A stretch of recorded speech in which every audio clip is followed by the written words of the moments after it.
Coming out of Yellowstone, this is Shoshone National Park, if that's the correct pronunciation. Everything is massive.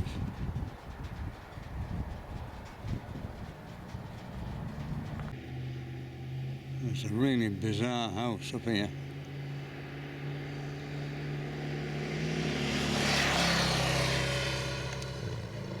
Unfortunately, the light's behind it, so you can't really see it terribly well.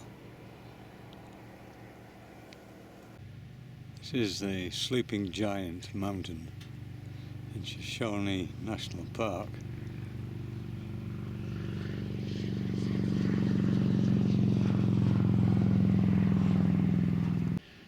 And that little building there is a toilet in the middle of nowhere. Immaculately clean dry toilet with toilet paper.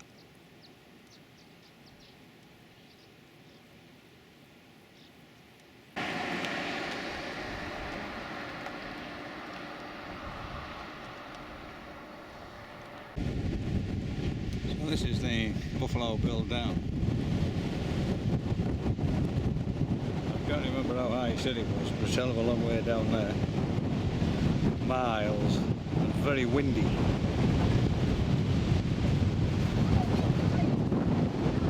That's the river looking downstream.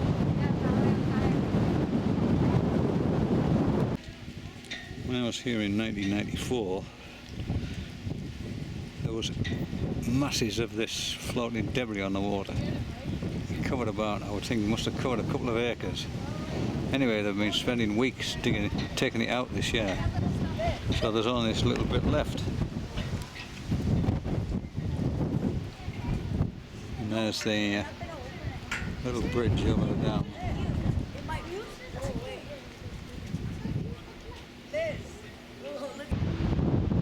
And there looks up the reservoir.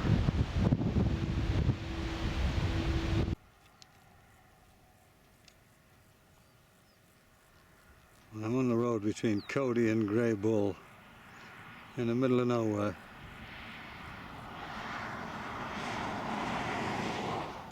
There's only me and this little bird.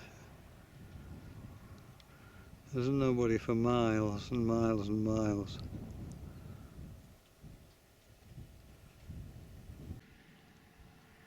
Well, this is an absolutely remote place between Cody and Sheridan.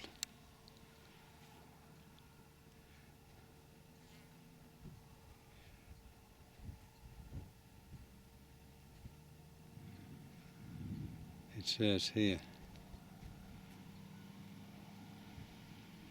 you can only travel it the remotest place going,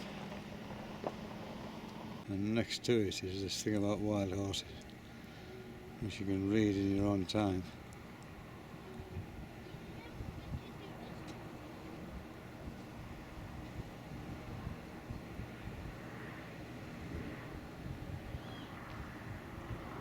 It's absolutely desolate up here, dry as sticks. There's a van on the roadside, and it's been a hell of a rough day today. If I just wind round like that in every direction.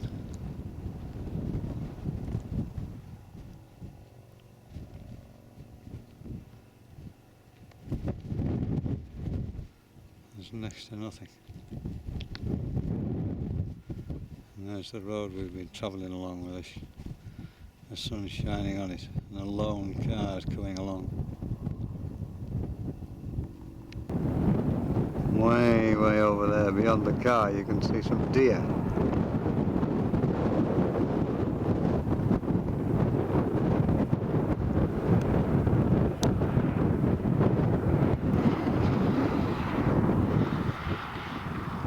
They're strange looking animals, wherever they are. Right, what a remote place to be up here.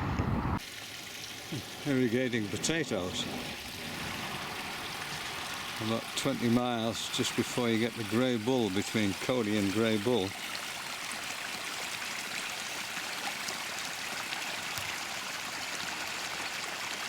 There's a lot of water.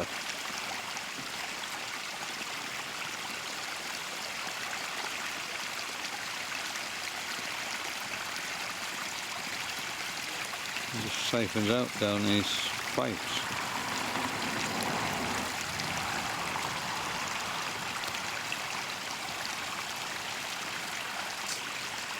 All over at the field.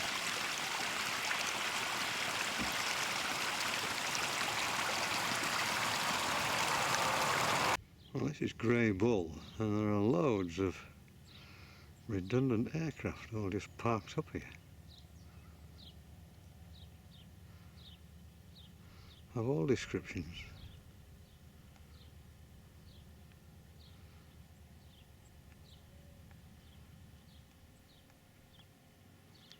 I haven't a clue why.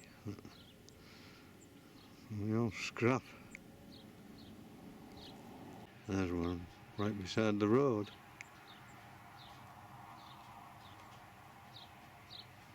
I wonder what they all did. They look like big B-52 or some big bombers all in camouflage over there.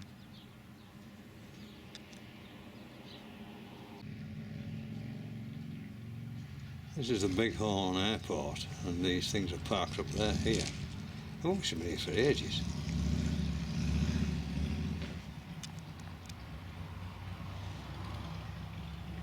Right by the fence of this rest area.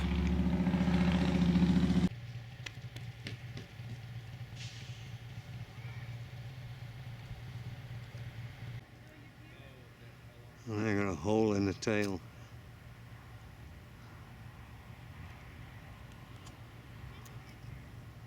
Every man that comes into this world is given a certain amount of life. There's no excuse. In John 1:9, every man that enters this world is given a certain amount of life. In John 8:12, Jesus said, I am the light of the world. The principle of Romans 1 in 1 Thessalonians 2 is this. If God gives you light and you reject it, he'll turn the lights off. Welcome to America. Go to Baptist churches now and see what they're preaching and teaching. Go to the universities and see what they're teaching. I'm telling you, when you reject the light according to the Bible, God will turn the light off.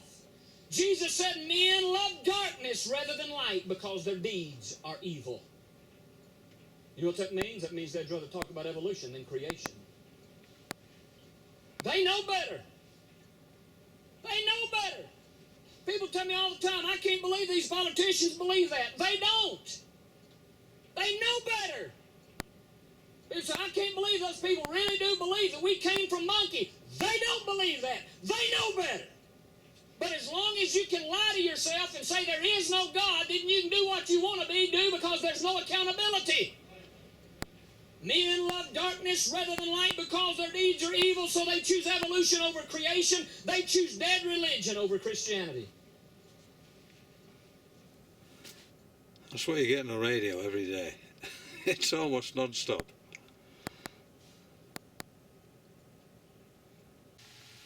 We pass through some really sleepy places. This is Shell. We're going to stop for a break. There's a population of 53, but it has a post office. And up the road, we pass through a place called Emblem, which has a population of 10. And has a post office and a school.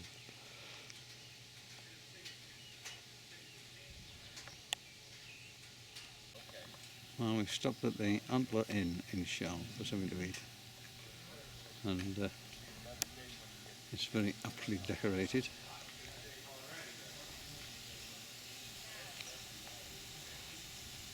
And they are for sale. Back home, they're expensive.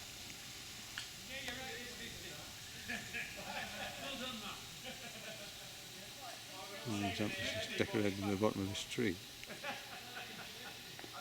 We're just heading out of Shell. There's going to be ready for this big climb up the road. All the These Harley riders heading to Sturgis, the biggest motorcycle rally in the world. The scenery is quite stunning.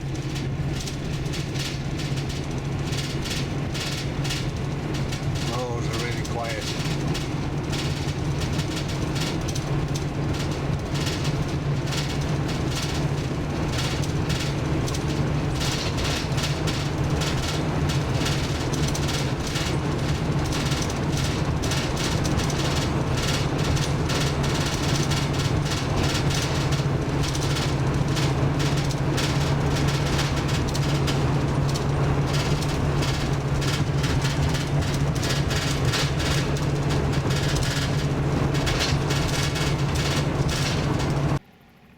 So we're heading up Granite Pass, 9,033 feet. It's the highest point on the route from Seattle to New York on our route.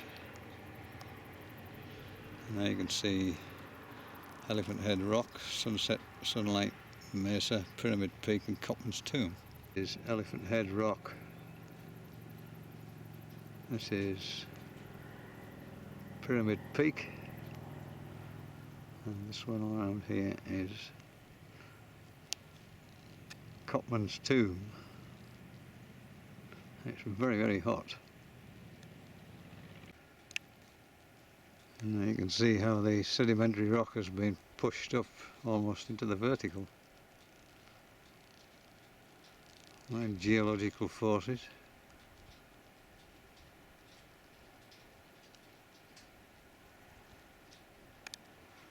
Up to Elephant's Rock.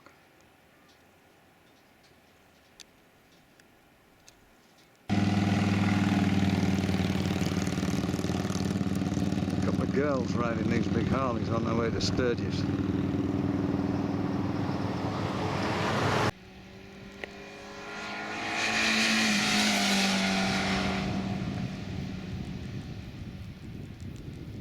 What a superb ride that must be. This is the Bighorn Scenic Way in Wyoming. It's the first bike I've seen which wasn't a Harley. Give you some idea of the scale of this place.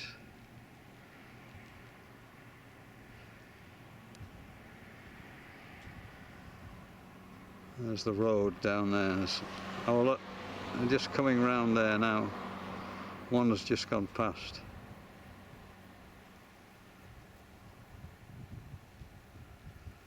It's a long grind.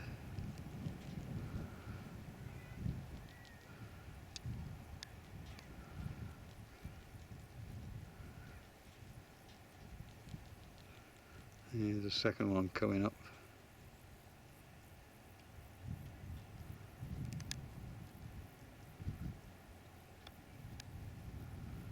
It looks like Liz.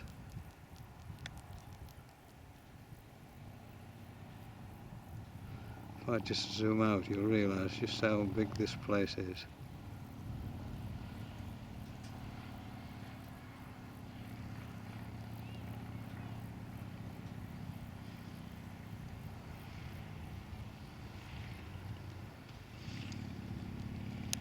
That looks like Steve with his helmet off. And that's Janice. Behind, that just leaves Dave.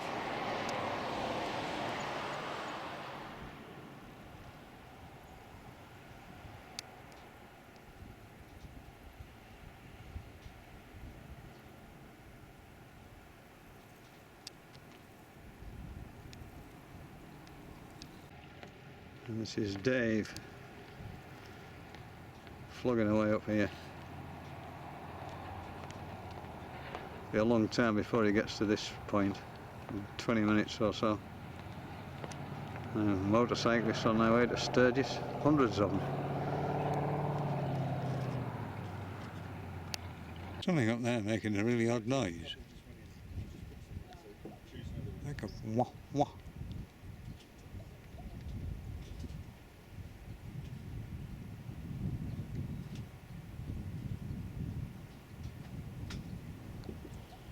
There is it again.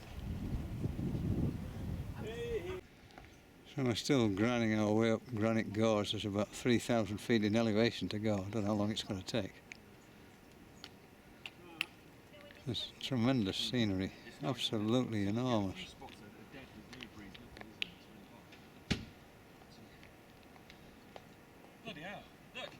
Fancy scenery and it's a lot better.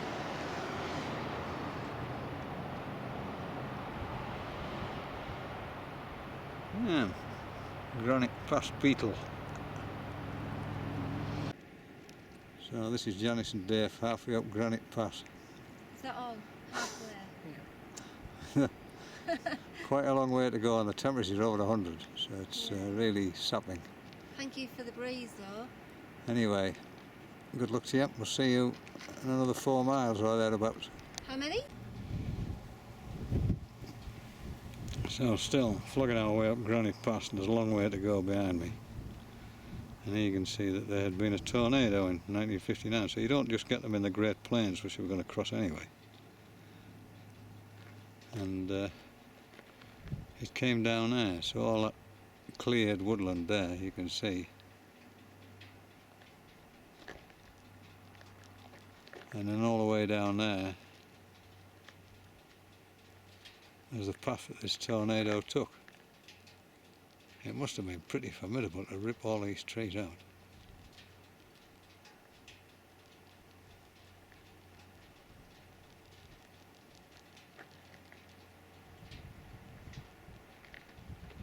Also destroyed a campsite, and one person was killed, as it says on that little notice if you haven't read it. There's a young moose, just near the top of Granite Pass.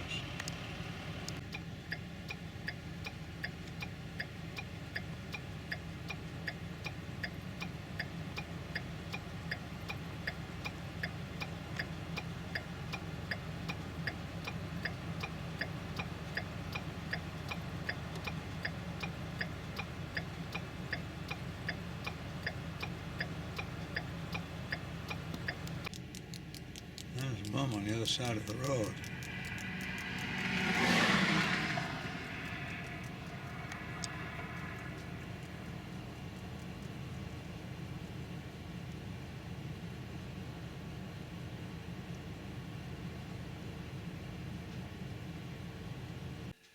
She's keeping an eye on the youngster. The youngster's on the other side of the road. And he's very nervous. I think he wants to come across the road, but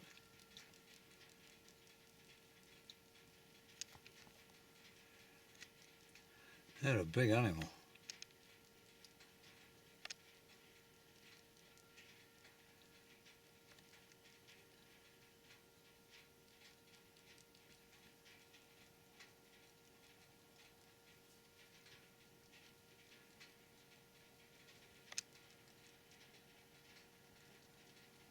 Granite Pass at 9,033 feet. It's been one hell of a bloody climb up here, horrendous.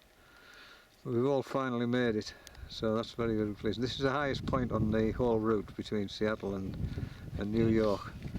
So everybody's going to give us a great big wave, sore bums or not. Guy fishing this little tiny creek, and he's got a fish on. It's absolutely minute, this creek.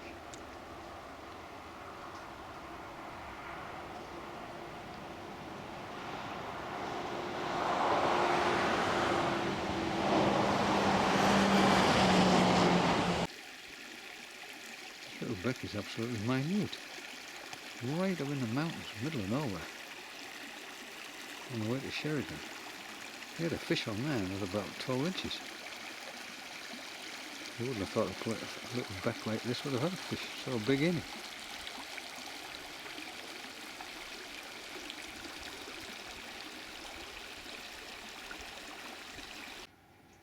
So we're just coming down towards Dayton on the way to Sheridan.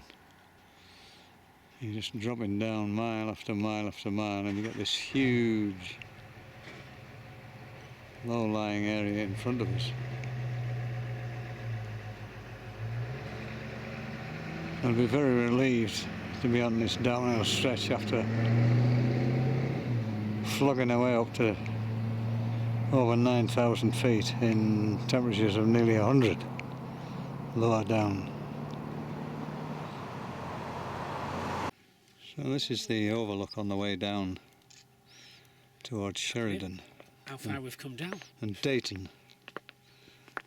Where's Dayton, Dad? From Dayton? I think it's that place over there. It must be that there. When I was here in 1994, a fella launched himself off this little asphalt pad in a hang glider to the applause of about, must have been about 200 people on their way to big motorcycles on their way to Sturgis. I can remember one of them saying, "Man, he sure ain't short on testosterone." Excuse my American accent. But it is a magnificent view. Especially in this evening sunshine. It's about 7:30.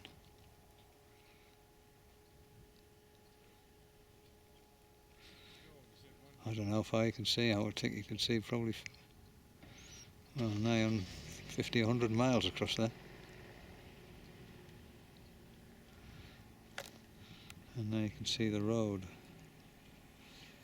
way down there where we're going.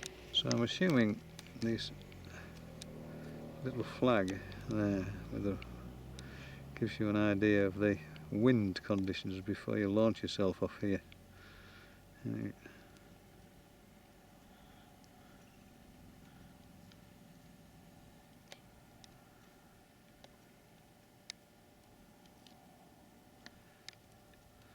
Right away down there in the distance is the road to Sheridan. Snakes round there, miles away it is.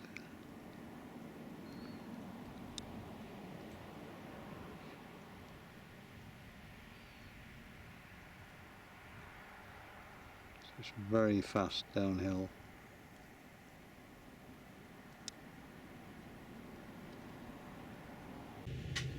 It says it all on the back of this truck about this neck of the woods.